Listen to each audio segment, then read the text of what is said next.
Morning. We are extremely pleased that you are here. It is good to come together for the purpose of co-creating. Do you agree? Yes. You're knowing what you're wanting? Are you enjoying the expansion of your personal desire? That's a good thing. Because if you are enjoying your own desire, that means that your beliefs are somewhere in the vicinity of them. If you want something that you see no way of it ever coming about, those desires don't feel so good, do they? That feeling of doubt or insecurity is unpleasant. And that's what happens when you have contradictory thought going on within you. I want this, but it can never be. Painful and untrue. Painful because it's untrue. Because you have the ability, because of who you are, and because of your power of focus, and because of the laws of the universe, you have the ability to focus anything that you desire into reality. You can't create for others, but you can create anything. You can be or do or have anything that you define as something that you want, as long as your own thought does not contradict it. And that's a really interesting thing, because sometimes you want things that you just don't believe. Sometimes you believe things that you don't want. But the most important factor is, what is your belief? Because your belief is your most practiced thought. When you think a thought and hold it as your point of focus for as little as 17 seconds, another thought like it joins it. Law of attraction brings that thought to you.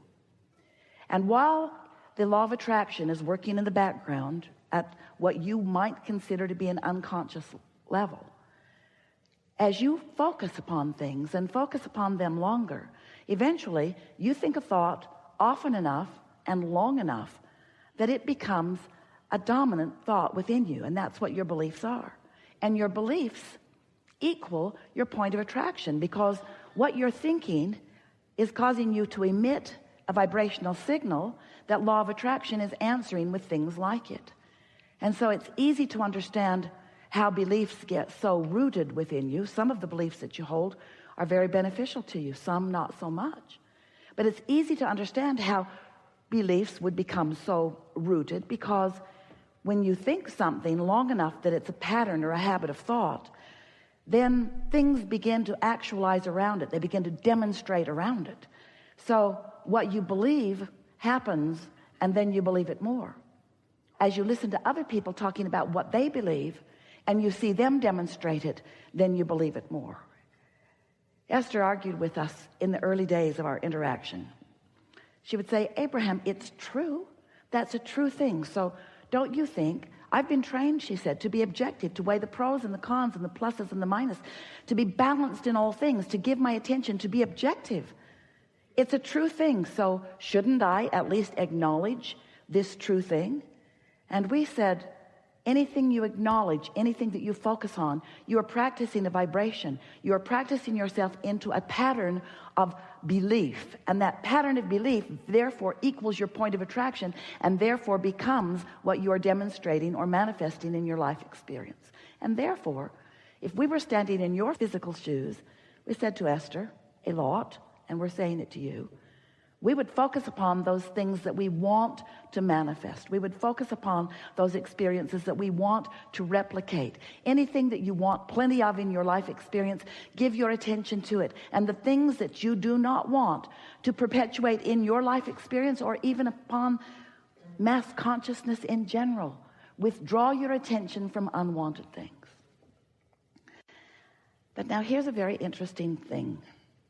There's no such thing as no in a universe that is based upon attraction. This is an inclusion-based universe, which means the things that you look at, that you want, that you say yes to, you include them in your vibration. They become part of your attraction. But those things that you don't want, that you shout no at, you also include in your vibration, because the universe is not differentiating between the word yes and no. It is only differentiating between your attention to it or your not attention to it. You see what we're getting at?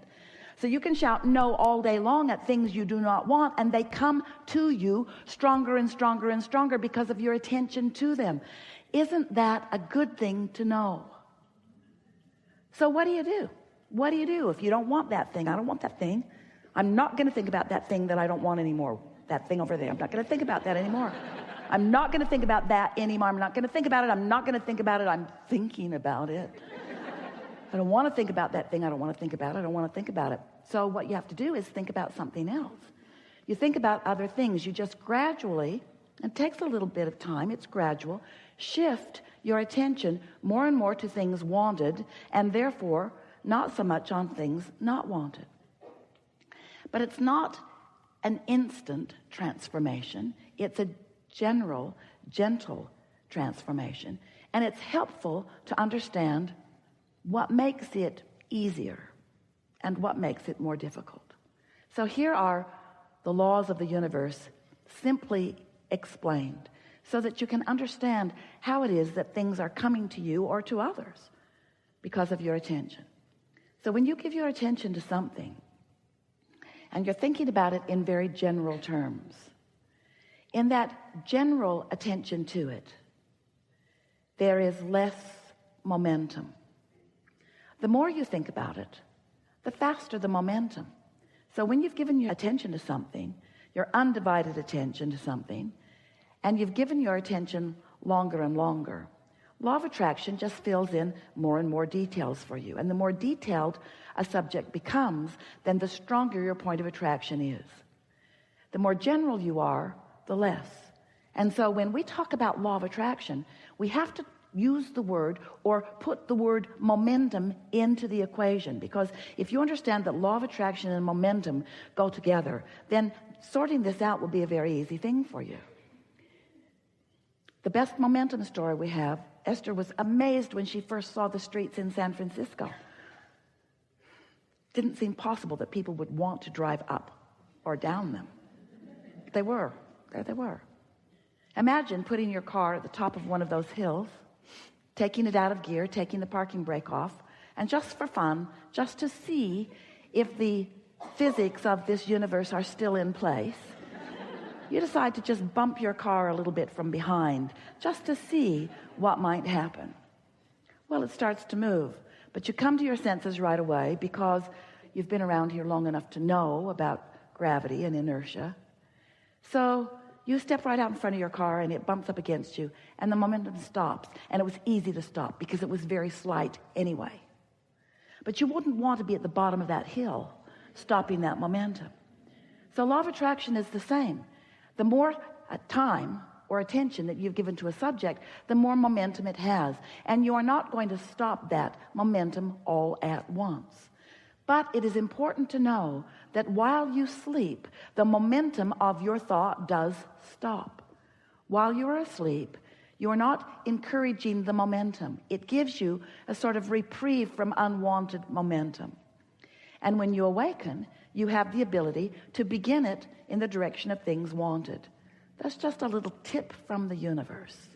That's just a little fact that may help you. If there are thoughts that you would like to begin thinking in a new way, don't do it at the end of the day after something has gone wrong that has your attention. In other words, when you're really upset about something, that's not the time to deal with it, because dealing with something that you are upset with only increases the momentum of it. It gives it more sticking power. So there are two things you can do to slow momentum, many more than that really, but two things that really work well. One is go to sleep. That stops momentum. Don't sleep all day, just occasionally. And the other is you can meditate. When you meditate, you quiet your mind. When you quiet your mind, you stop thought. When you stop thought, you stop momentum. Gives you an opportunity to come into alignment with who you are. And there is one more very important thing that we want to say to you. You are source energy in these physical bodies. Do you know that? There is a trajectory, there is a momentum of well-being that is very powerful, that without knowing it, you've been practicing hindering with contradictory thought. So when you meditate, what happens is you quiet your mind, and your natural trajectory, your natural momentum then can have more effect in your experience.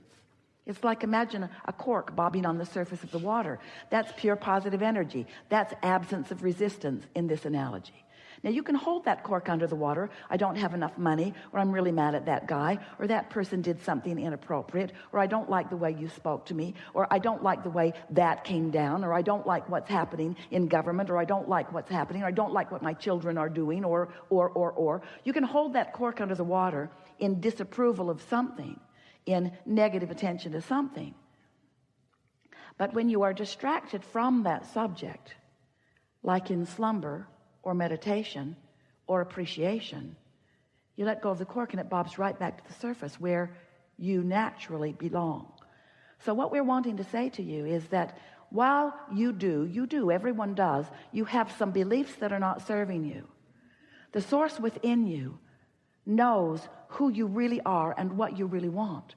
In other words, all day, every day, as you sift through the contrast of your experience, you are launching these rockets of desire. I don't want to be rude. I want to be kind. I don't want others to be rude. I want others to be kind. I don't want to not have enough of this. I want to live in prosperity of health and dollars and so forth. So as you've been launching these rockets of desire, these vibrations have emanated from you and have added to this vortex of creation that you were when you were born, that pure positive energy, all-knowing, powerful, worthy being that you are. When you made the decision to come into this body, you didn't come to fix things that were broken. You know there were not any broken things. You came for the joyous experience of joyful expansion. And so there was a trajectory, there was momentum. We call that your vortex. It's this vibrational reality that has the potential of manifesting, but you have to, in your conscious awareness, be in a vibrational place that is in harmony with what's in this vortex. So some of you have been listening to us for a while, yes? And you've been hearing us talking about law of attraction and how powerful it is, and how there's no exclusion. And even though there's a war against drugs and a war against cancer and a war against teenage pregnancy and a war against and a war against and a war against, a war against poverty, a war against, the war against terrorism, a war against, all of those things are just getting bigger and bigger and bigger and bigger. Not one of those wars against anything is making anything smaller, because there is no exclusion. You cannot push it away. You only bring more of it to you, you see. And so the key to the happily ever after that you're wanting, the key is to clean up your focus. But you can't just all of a sudden stop thinking something that you've been thinking, because the law of attraction is bringing thoughts to you like the ones that are most active. So you've got to find ways of deactivating what you don't want by going general, and activating more and more what you do want, becoming more and more specific. You see what we're getting at? If you find yourself in the middle of a conversation about something that you do not want, stop talking about it as soon as you can. That helps. And in time, you'll stop talking about it. You'll stop thinking about it. You'll stop attracting it. You'll stop being part of that. Your point of attraction will shift. And that's really what we want to talk about here today. We've enjoyed this interaction more than words can explain. And we want you to know that these thoughts have never been before unto all of the universe. We've stepped into new places as a result of who you are. The universe has expanded as a result of this combination of thoughts and desires and beliefs. This expansion is what we all live for. In other words, we are eternal beings, all of us. We will never cease to be. And since we never cease to be, there's no place we're trying to get. All of that we think we're going to, you especially in your human form, is because you think you will feel better in getting there. But once you get there, then there'll be more and more and more and more and more. And so what we want you to leave this gathering really feeling, and you're in a place where you can get it easily, is that in all of all that is, there only is and only ever has been and only ever will be right here, right now.